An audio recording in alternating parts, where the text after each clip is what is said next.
Liberty Unfiltered. And here's your host, Steve Long.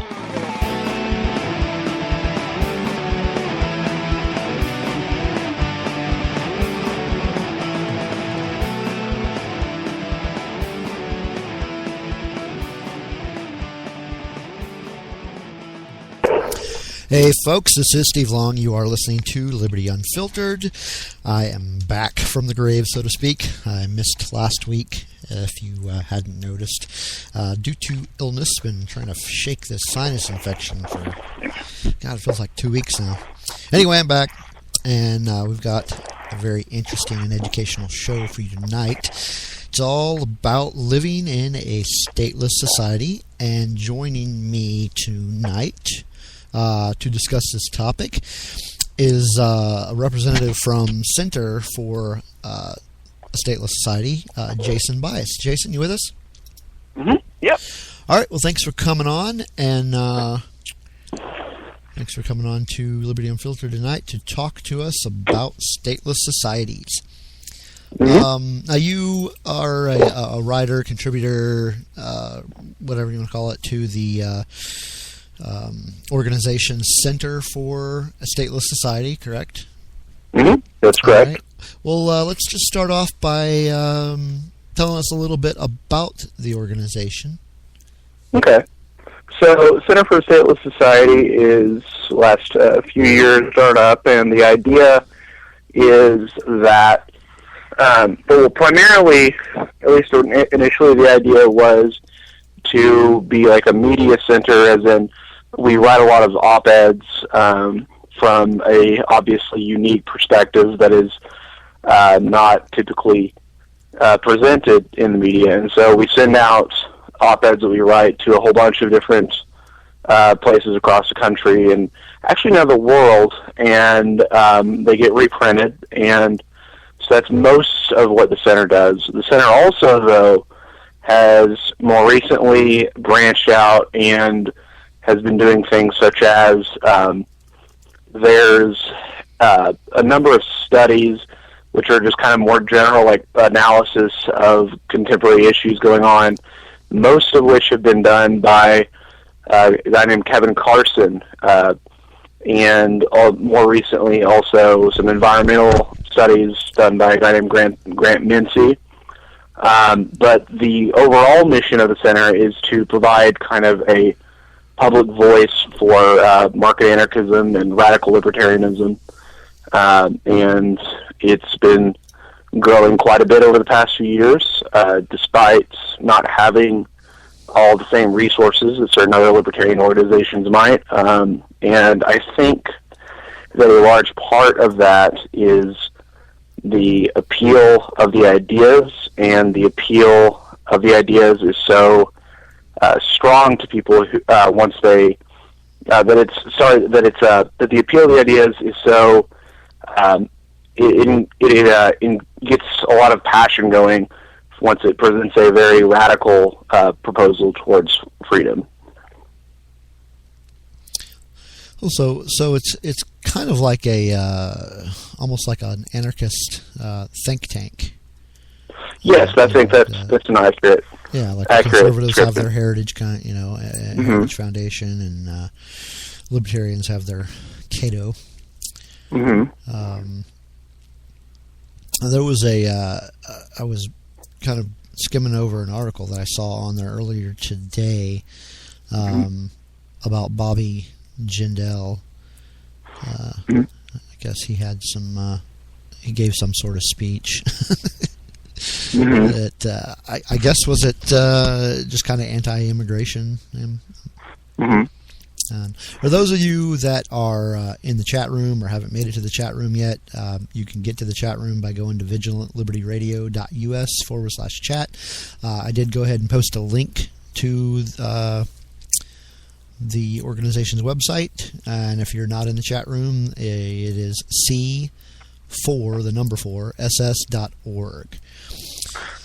So, I want to say, real quickly, I just want to say one more thing about C4SS, which is something that I'm really impressed with, and just kind of ties back to what I was saying about how it gets a lot of passion going for more radical kinds of ideas, is that unfortunately, unlike somewhere like Heritage or Cato, we don't have like the most money in the world as an organization, and all the money that we do have comes from kind of a large, kind of a combination of a bunch of smaller donations from just individual readers, and I think that's something that's very inspiring. That it's very grassroots and very, very much driven by genuine interest by individual readers.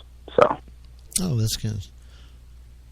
Now, I mean, you've got branches all over the place. Well, I guess you can call them branches, or you've got a lot of student organizations, I guess, that are kind of under the C4SS umbrella.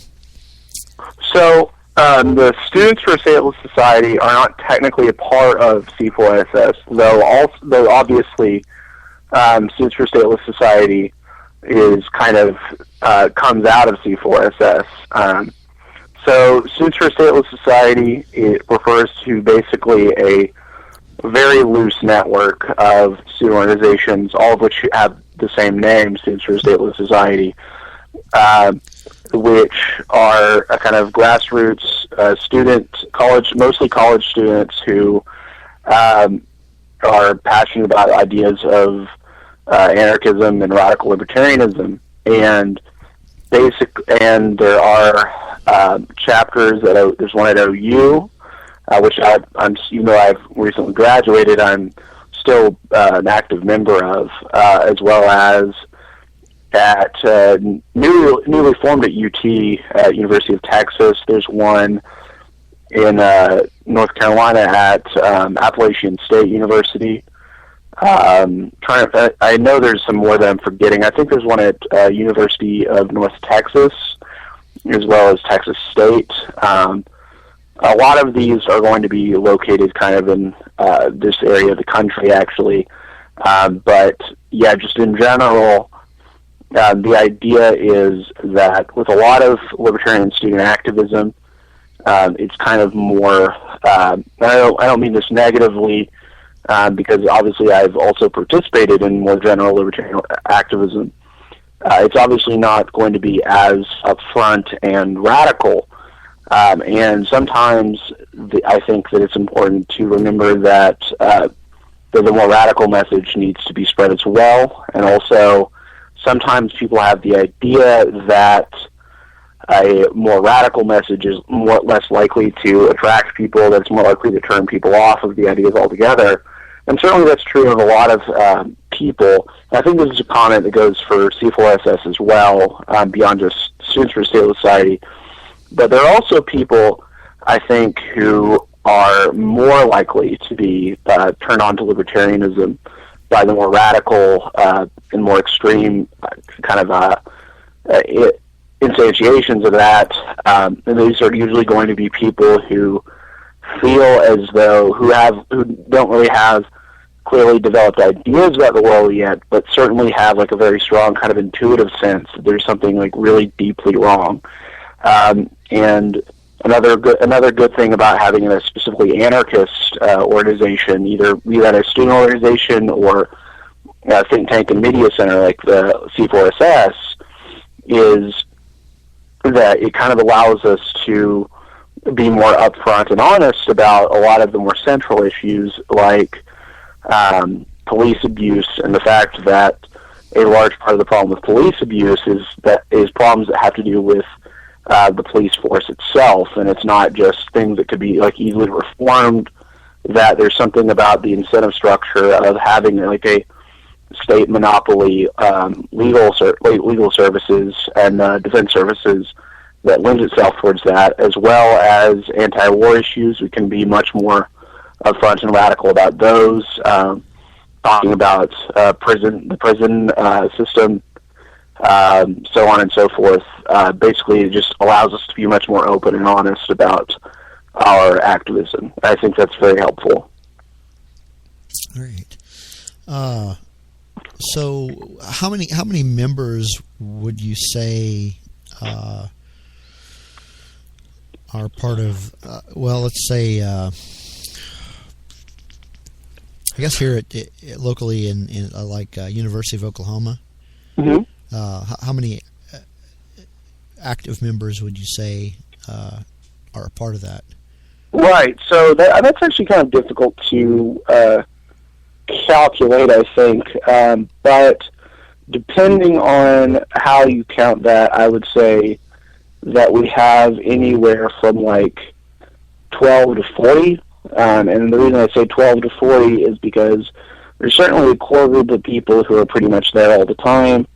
But beyond that, there are also people who certainly seem to consider themselves a part of it, but obviously attend as meetings as much, but are still likely to attend some meetings.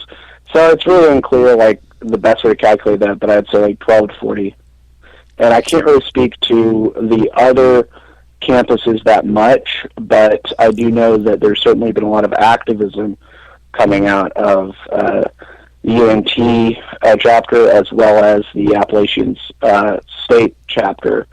And for example, they had an Ask an Anarchist Day panel at Appalachian State last year, as well as this year they participated in some very large protests after the incident in Ferguson, as well as the Eric Garner killing, and after the reaction of the court case from the Eric Garner killing. So, right.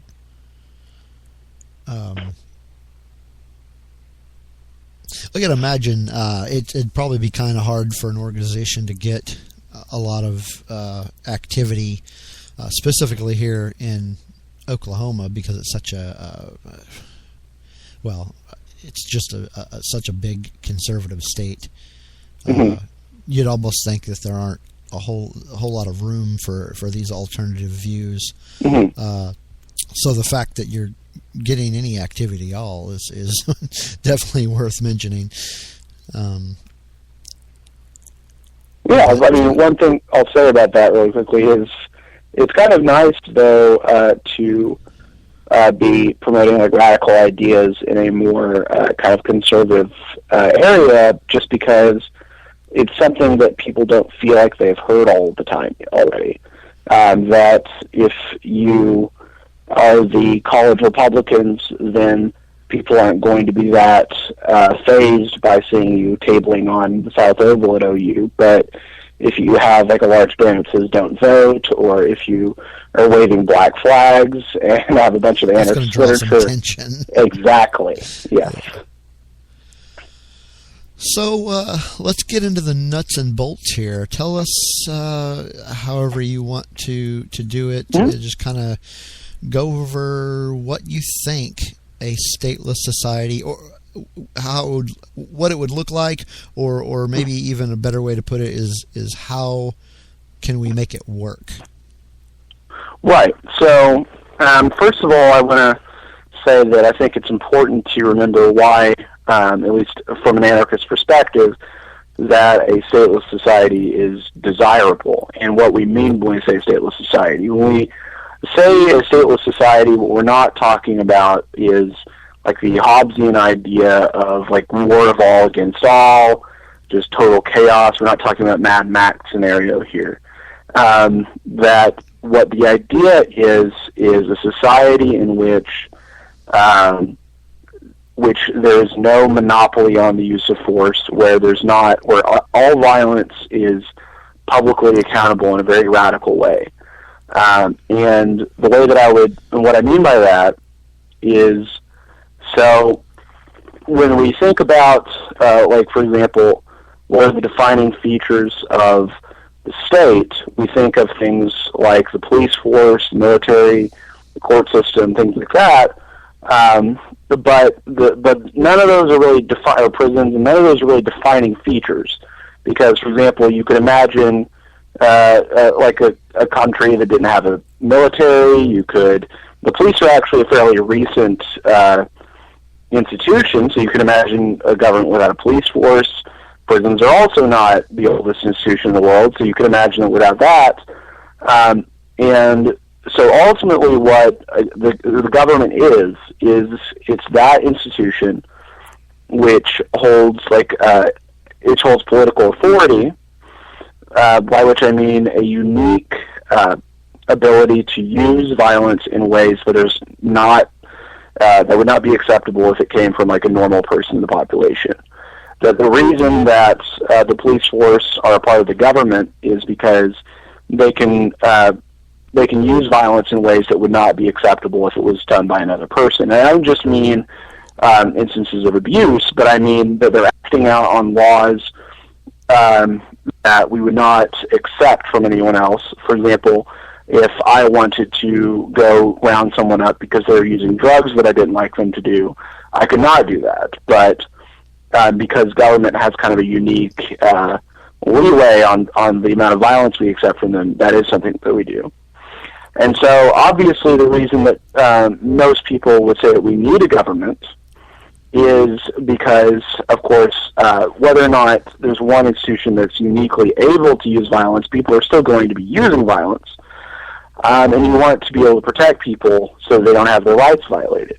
You don't want like a Mad Max scenario. You don't want a Hobbesian war of all against all. So rightly, I think most people's solution to this is, well, you need a neutral third party. But what I think that the leap goes to is in assuming that everyone in all cases needs to use the same neutral third party, and which means setting up a government. Instead, what the anarchist proposal, or at least the kinds of anarchism that people in libertarian circles are likely to be familiar with, the solution is that there can be alternative methods of dispute resolution and alternative methods of providing security through either market setting or just more general like community, like civil society. And it's important to note, I think, that it's not as if this is completely new idea, because already there's quite a bit of private arbitration between in legal disputes. From what I understand, private arbitration is actually a larger industry than like the court system, the government court system itself. What this would be doing is removing the smaller portion, the government court system, and treating all disputes as cases needing private arbitration, and then these would be enforced by groups that have that are certainly entitled to use defensive force, and part of that means being able to enforce the rulings of a legal decision. But what makes them different from the police is that they do not have a unique right that is not shared by everyone else. And part of the reason that this is important is the same reasons that most of us know from our understanding of the United States Constitution and ideas of the founders, that you need checks and balances. The only difference here is that we're carrying the idea of checks and balances a step further, because the checks and balances that we have within the United States government are just checks and balances within the same organization. And this is much more radical sort of checks and balances where there's checks and balances in the sense of that the different parts of the legal system are actually different organizations altogether, and that they are subject to the same legal sanctions as everyone else. But anyway, I think I'm getting a little bit off track here. So a good way of looking at this is, so a lot of people's problem is that they assume that if you don't have like a single security system of security, then law enforcement, then you're going to have basically private security agencies battling in the streets.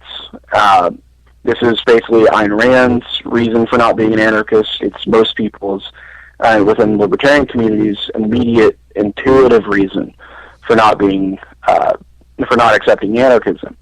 And the reason that this is almost certainly wrong, there are more nuanced critiques of anarchism that I think are interesting, but I think this one I'm very confident is false. And that's because, among other things, the fact that this is everyone's immediate intuitive reaction, I think, shows that it's not one that we desire. And because it's not one that people desire, they're not going to want to resort to that kind of violence, except in situations that are very extreme. And beyond that, when we're talking about private security agencies, this violence is not only stupid, it's also stupid financially. It costs quite a bit. So if you're a private security agency, you're not going to want to go to war over someone's stolen television. And so there's typically going to be prearranged agreements about going to private arbitration, and so on and so forth. And finally, even beyond all that, it's not as if there's no precedent for this. Of course, there's no place in history that I would say perfectly fits all of the market anarchist or individualist anarchist model in every way, but I would say that every feature of it has been tried and historically, and typically tends to be very successful. The most common example people point to, I think, is the Icelandic Free State, which was in place in Iceland in the Middle Ages for, I think, about 200 years. And that was a system which is probably the most minimal government imaginable, because it did not have a state police force. It did not have military, it did not have government services really of any kind, except for that they limited the number of people who could provide the security service, law enforcement services, and and who could do dispute resolution. And they basically had a government that met every few years to agree on what the laws were.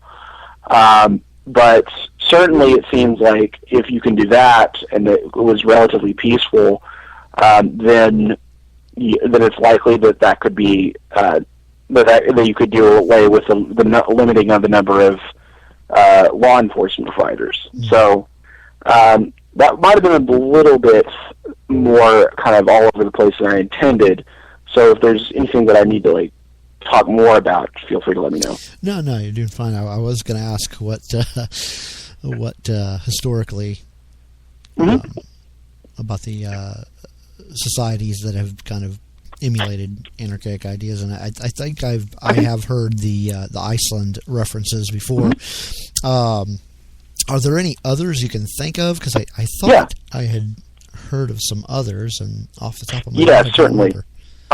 So, I mean, there's obviously it's going to be. It's once again, like I said, it's not like there's one place. It's like, oh, this is perfect in every way. This is market anarchy. Obviously, that's not the case. But there are a lot. Obviously, there have been countries that have survived without a standing army. There have been, like I said, the police force is a relatively recent invention, and so places have existed without police for long periods of time. Same with the prison system. But in terms of the really interesting cases, Iceland, I think, is the one most commonly pointed to, but also pre-conquest Ireland is really interesting because it also had a large, from what I understand, not as much as medieval Iceland, but medieval Ireland also had large amounts of private arbitration for what was effectively private arbitration for things that we think of as criminal cases today, and that to an even lesser extent than Ireland, but still to a significant degree, this is the case in England at one point in the developing of the common law, and that there is also the law merchant, which was the way in which financial transactions were handled over large areas before the rise of like international law and things like that. And the law merchant was basically a system of legal of law that and dispute resolution between merchants across Europe that did not rely on interestingly, and I don't think this is something that would be necessary, but did not rely on violence at all. And because the way in which that worked was basically, if I remember correctly, there were dispute resolutions that ended in people kind of just peacefully disassociating from people who had bad dealings. And I mean, there's a very obvious parallel here in modern times with the sorts of systems that on online services with rating systems, that if people get screwed over, they just give people bad ratings, and that is how a lot of financial transactions on the internet work. And for more modern examples, a couple that are interesting is I'm just alluding to a lot of internet financial interactions, especially with things that are actually explicitly illegal. Before it was taken down, the Silk Road, which was an online black market that mostly is where people would buy things like drugs, which is obviously not the safest industry in the world to be dealing with, but it was on this because it allowed for kind of these rating systems in which people are able to dissociate with from people that screwed them over. And then more significantly than that, in terms of dealing with like really heinous types of crimes, there's also something that a lot of people like to say to anarchists or even just more normal libertarians when they're not being very serious is basically like, well, why don't you go live in Somalia and see how you like it there? I hear that a lot. Yes, exactly. And so Somalia is a really interesting case because from what I understand, it's kind of a mistake to talk about Somalia as like one big place, because there's a lot of differentiation and variation between particular areas of Somalia. And particular areas of Somalia certainly are just chaotic and just fairly good examples that we think of a failed state. And usually, from what I've heard, I mean, this might be different now. I remember reading this a few years ago. Most of the stuff that I've read about Somalia was a few years ago, so this might be different now. But the places where it's most chaotic and where there's most like warlord activity are the places that are the more urban areas, and that they're also the places that where the government already had the most control over before the collapse of the Somalian state. And that much of the problem there is because it's a whole lot of people basically trying to become the new Somalian state, or at least a state over like a particular area. Mm-hmm. Whereas the more rural areas have an entirely non-state legal system. And I'm not sure how to pronounce it because I've always said Zir, but someone corrected me once and said that it was hair. I'm not sure, but I'm going to go ahead and say Zir because that's how I prefer to pronounce it. And an interesting thing about Zir, and it's an interesting thing about a lot of the different kinds of systems I've been mentioning, is that Zir treats all crimes as cases of some sort of basically a property rights violation, and crimes against people's person, once again, are property rights violations because you're infringing on that person's like bodily integrity or against their rights to their person. And because they treat them all as property rights violations, they're not viewed as in the way that we typically view criminal law right now. which is that when you commit a murder or something, that the real crime is against society or something like that, and therefore society punishes you. Rather, it seems that the more privatized the system was, the more non-state that a legal system is, the more and more that it focuses on restitution, and the more and more that it seems like a purely civil system. So, for example, if that rather than wanting to punish a wrongdoer for their offense, a restitution-based system would want to force the wrongdoer to to provide monetary compensation or otherwise make amends to the person who's been harmed, to try to actually restore what has been taken from them and what has been damaged, rather than just kind of making a statement through violence. And I try to remember, there's I think one more example that I'm forgetting, and it's going to haunt me after this interview, I'm sure. But I think that gives it gives a good picture of the way in which a non-state legal system would be different. Okay. Well, Justin, we're going to take a break for 4.5, 5 minutes, something like there, and then we'll come back and we're going to discuss some more specific issues. Excellent. All right. We'll be right back, folks. We're going to have some news bits on here and a couple of promos.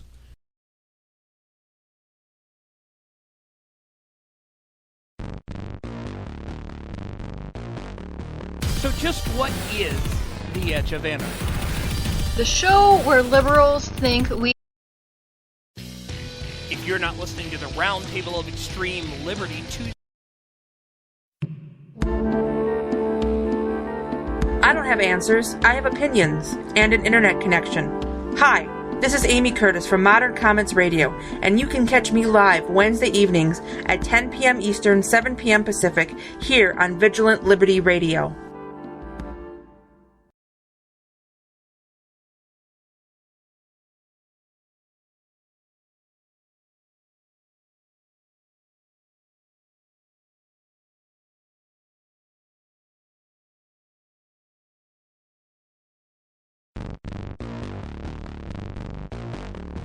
So just what is The Edge of Anarchy? The show where liberals think we throw Ayn Rand books at homeless people in between bomb hits. What? What happens when Vigilant Liberty Radio ties an anvil to itself and jumps into a cavern of chaos Looney Tunes style? You get Edge of Anarchy. Do I make myself clear? This is Amanda, and join me every Monday night at 9 p.m. Eastern Time to find out what Edge of Anarchy is all about. Only on Vigilant Liberty Radio.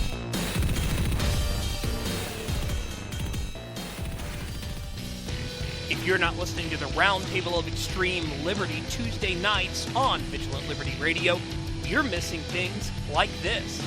In a couple months, you're going to have 2 fewer hours a day to deal with it. I'm going to have to crate my kids, I think, more often. What? What? No, I didn't say that out loud, I guess. Yeah, that should have gone inner monologue there. That's the Roundtable of Extreme Liberty with your hosts Alan Gordius and Crystal Schoonveld, Tuesday nights at 10 p.m. Eastern on Vigilant Liberty Radio.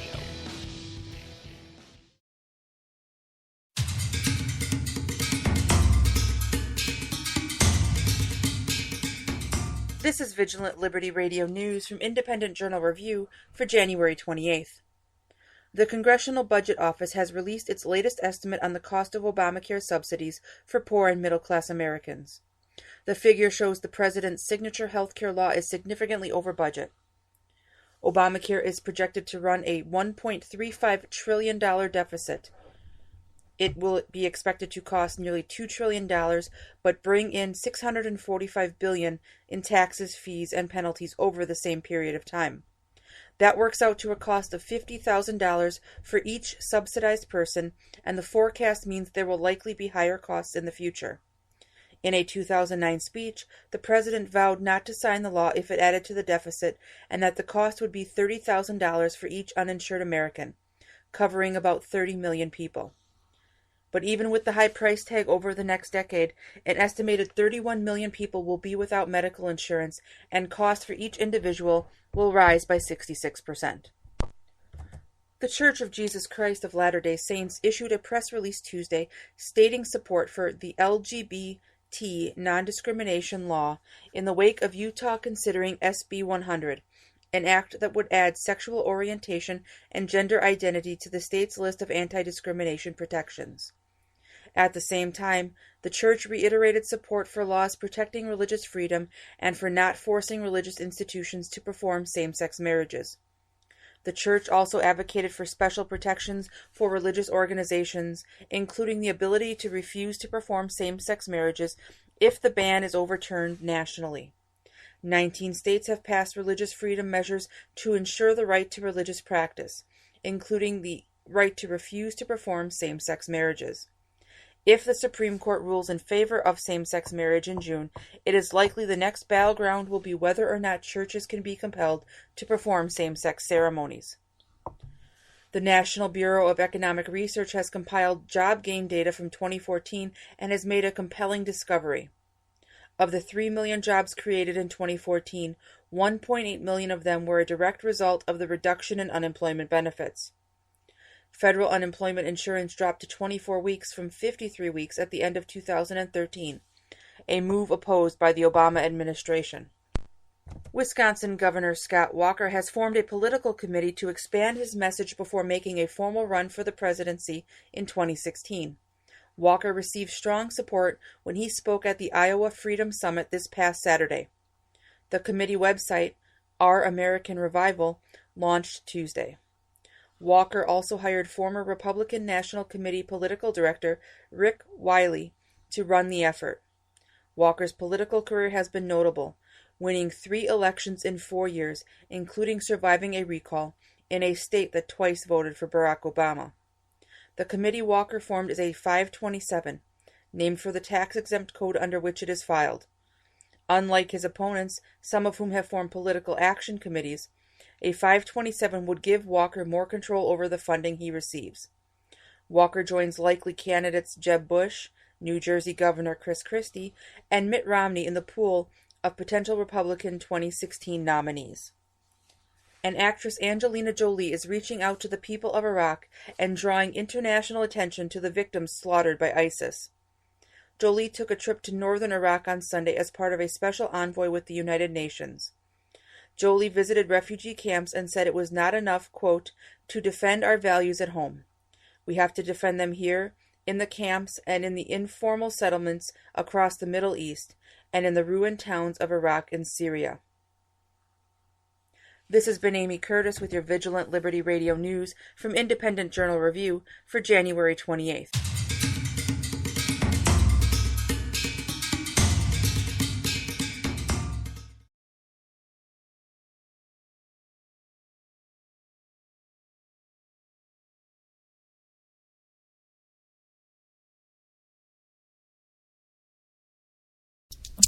All right, folks, we are back. You're listening to Liberty Unfiltered, and we are here with Jason Bias of the Center for Stateless Society, and we've been talking about what a stateless society would look like and examples of some societies that have been, shall we say, near stateless. So we're going to talk about some other stuff. You still with us there, Jason? Yeah. Can I just make one really quick last comment? Sure. About the more general stuff.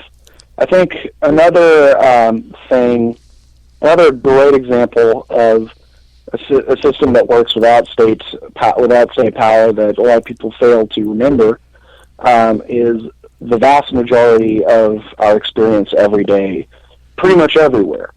That we already don't rely on government to have the conversation that we're having right now. We don't rely on government to buy goods at the grocery store. We don't rely on government to have very normal interactions between each other, to to make agreements with one another in our everyday life, that we don't have a policeman standing on every single corner making sure that everyone doesn't rob each other. Right. And we're already pretty peaceful. So really, I think the important thing to think about is, what is it about those sorts of interactions that we think can't happen without government, and what is it that we think requires government? And of course, there's going to be specific examples, but I think that there's good reason to presume that people are able to interact with one another without state power. Right, and we've mentioned this on the show before, but it starting more that I've lost my train of thought. Technology in itself is actually beginning to make government more and more obsolete. Mm-hmm.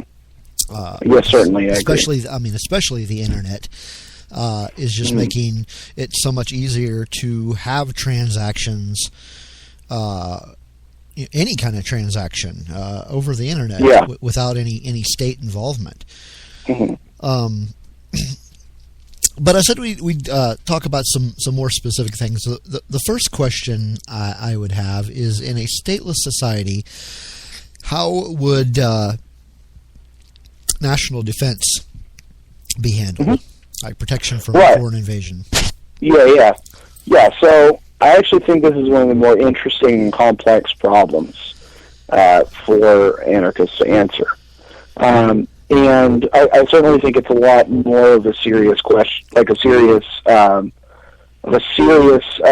thing to worry about than the normal worry about private security agencies and protection associations just going to war with each other. I don't think that's going to happen. I think the real threat would be from outside invaders. And the problem of national defense, which of course in this particular situation would be more defense against nations, since there wouldn't be a nation to be doing national defense for. And I think something that's interesting about remembering that part of the issue is that you're not trying to do a defense, like some sort of defense that defends so that there is a defense for the entire continental United States at the same time in the same way. That when you are thinking about how to defend anarchist society, you're thinking about how particular communities and how particular people are going to defend themselves against some sort of an outside invasion. Now, of course, there's a relevant question here of like, well, it might be the case that if someone were to be invading an area exactly in the same location as, for example, Oklahoma, that all of which had a bunch of anarchist communities there, that maybe it would be a good idea for the people living in that area to act as if they're the same place and kind of unite in their defense. And of course, I think that's true too. But the relevant reason that I bring up the fact that it'll be defense against nations rather than national defense is that it's a whole lot harder to conquer an area that doesn't have a government than does. And the reason that that's the case is it's definitely feasible to suggest that you could conquer a government of a foreign country. Just by conquering its capital, right? That if you have the capital in lockdown, there might be a little bit of a resistance elsewhere and someone trying to relocate the capital, but it's a pretty significant blow at least. Whereas if the entire continental United States were to suddenly turn anarchist, and Canada or something tried to conquer Washington, D.C., that would not do much at all for the anarchists living in San Diego, right?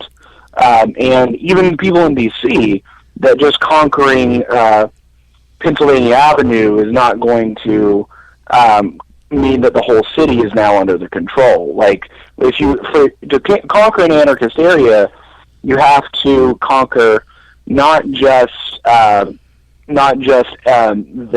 capital city, but every particular city, and beyond that, every particular area of the city.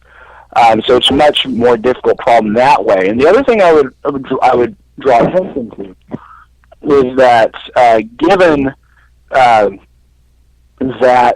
we're talking about an anarchist society that's not going to have an organized military and that would be acting in their own defense, that much of this would be people who actually knew the area that they're defending, since they're not going to be going overseas and attacking like areas they're unfamiliar with, and they're going to have all the advantages that come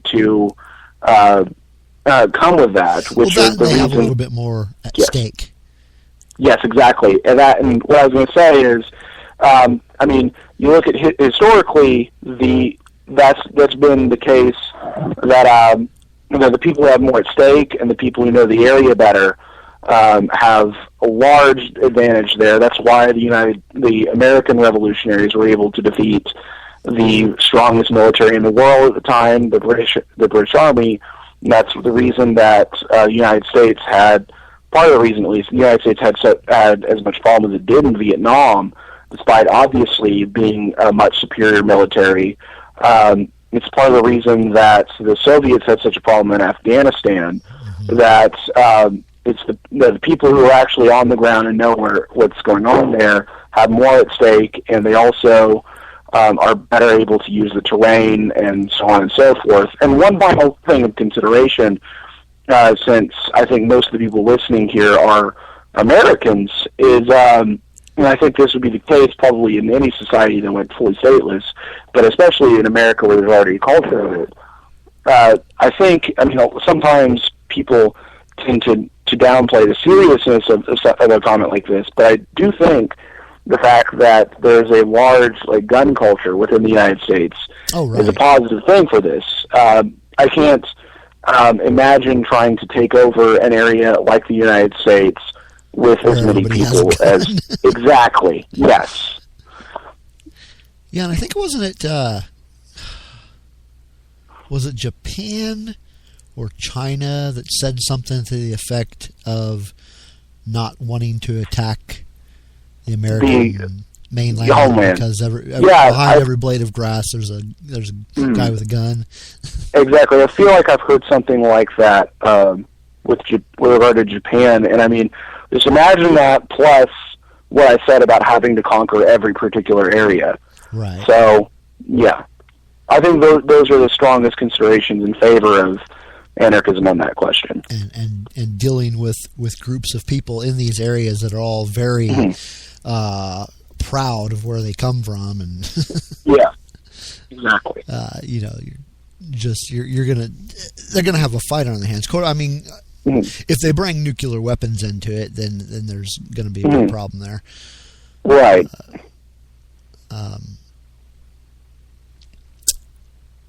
Okay. Well, the other question that I had is how, in a stateless society, would number one, would there be a prison system, and if so, or if not, how would you handle, I guess, punishment for crimes? Right. So this is a question that anarchists of a libertarian persuasion are somewhat divided on. And there have certainly been anarchists who believe in a role for something that they call a prison system, but it's unclear to me how that would pan out. And the reason I say that, and the reason I'm glad that I don't think that a anarchist prison system would pan out, is because I cannot personally find any defense for the criminal justice system as we know it in its use of prisons and its punitive model of dispute resolution. And to give a better example, a better explanation of what I'm talking about, so there's different ways you can look at crime, and that you can look at acts of aggression and against people. Okay. One way is the way that we look at in the civil system, which is I do something against you, and therefore I committed a tort, and therefore I owe you a certain amount of money in restitution, or I have to make some kind of alternative arrangement that in lieu of either part or all of the money that I owe you. And that view looks at it as there's a victim, and the victim has to be compensated. Right. So that's already the way we view the civil system. Now, what's interesting is that there's this complete disconnect from the way that we view the criminal system. Something that David Friedman, Milton Friedman's son, a very famous libertarian anarchist author, likes to say is that it's technically impossible within criminal law to be the victim of a crime. And the reason that's the case is because crimes in criminal cases are not victim-centered. That the idea is not I commit a crime against you and then I have to make amends for what I did to you, as much as it is I commit a crime and this harms society, and therefore I am guilty for what I have done to society, and therefore I need to be punished by society. This is why, for example, we have district attorneys, and it's why district attorneys are able to press charges on people even if the victim doesn't want them to press charges. And it's also why we do punishment, because instead of restitution for these cases, because it's more about kind of punishing someone who for their sin against society rather than trying to make amends to a victim. Yes, exactly. Like a very communal.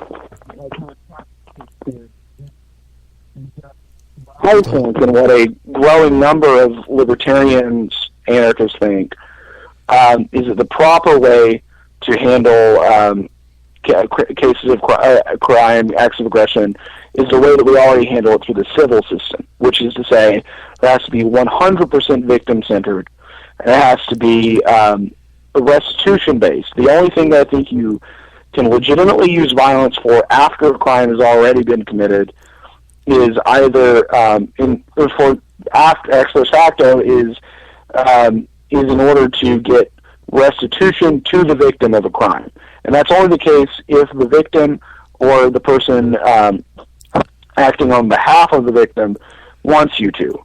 If the victim is still present and they don't want you to, they don't want to press charges, then I don't think there's a legitimate basis for just doing it to satisfy like a communal spirit of revenge.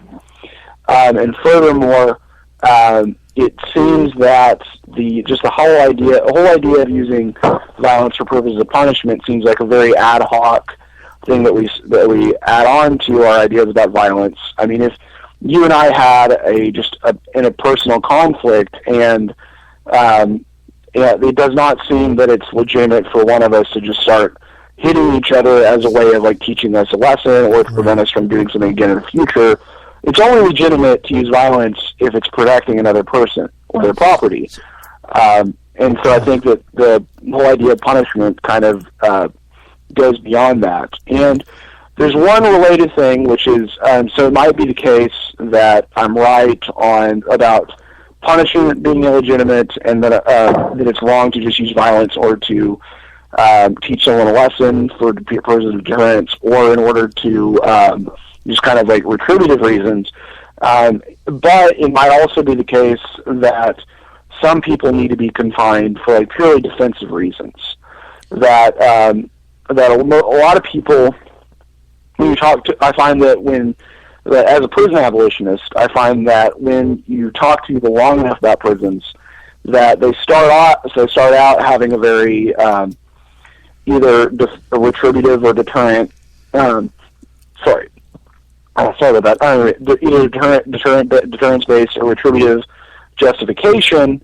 Then they kind of bounce to the other one, and then finally it falls back on, well, we just want to protect people from these people committing crimes again. And I think that's perfectly reasonable. And I certainly will say that I think that it is legitimate to use violence to confine someone to protect another person. However, I don't think that you can take from the fact that someone has committed a crime in the past, that they are uniquely more likely to commit a crime again in the future, in the sense that, and at least to the degree that allows us to lock them up. Most crimes, including murder, are typically crimes of passion, and it's not that the person, for the vast majority of cases at least, it's not the case that the person is just an unrepentant serial killer, but rather that there was circumstances unique to that particular incident that made them do what they did. And obviously it's atrocious and it shouldn't be downplayed, but it should also be understood that it's not enough to judge that someone is uniquely an ongoing threat. And so, and even when people are ongoing threats, they're usually ongoing threats to particular other people, and there are usually ways of addressing that beyond locking the person up from society altogether. And so there are going to be a very, very, very small number of cases, I think, where you want to have people who are genuinely ongoing threats to all of society in general. But of course, I would say these people do exist. Like, obviously, Jeffrey Dahmer was a real person that actually existed. There are serial killers and serial rapists out there. However, the way to address that, I think, does not require establishing the thing that we currently know of as like the prison system. That we don't need to establish like anything nearly as large as what we have now. In most of the cases, it's not clear to me that we need like one particular place to put all of the criminals that are ongoing threats to other people. That for many people who even for those who do need to be forcibly confined, it seems that many of them can be protected with just more limited sorts of confinement, like some sort of house arrest or something like that, and that even otherwise, so that we really need to get down to like what is a prison before we say like whether or not we need prisons. And I think the best definition I've thought of for a prison is somewhere where you put a whole bunch of criminals, where you put large numbers of criminals for the fact that they've committed a crime, because they've committed a crime, and that you are not, that they're not, that the administration has almost total control over the prisoners, and that they are not able to go elsewhere if somewhere else would do just as well to confine them. And an interesting proposal that I've heard, I haven't read this book, but I was talking about it with a friend of mine the other day, is the economist David Scarbeck has a really interesting book on the whole underworld system of the prisons as they exist, like prison gangs, and about how that interacts with prison administration and so on and so forth, and how those problems come to be. And one of his proposals is to, and I think if I were not a prison abolitionist, I think that this would be the sort of the route I would be going as well. But since I'm someone who still believes in enforced confinement, if not a prison system, for like limited cases, I also think that this is something to look at. His idea is to have a market in prisons but instead of the buyers being the state and the corrections offices, that the people who are purchasing their place within prison. Yeah, I'm going to have to cut you off. I'm sorry, we're actually out of time. Oh, okay. Sorry. That's all right. Well, if you want to learn more about the Center for Stateless Society, it is c4ss.org. You can check them out on Facebook as well. And I do thank you for coming on the show. We'll probably have to have you come on again so we can talk some more about this. Sorry about that. All right, sure. All right. Well, good night, folks. This is Steve Long. You've been listening to Liberty Unfiltered. Coming up next is Modern Comments with Amy. All right. See you. Bye.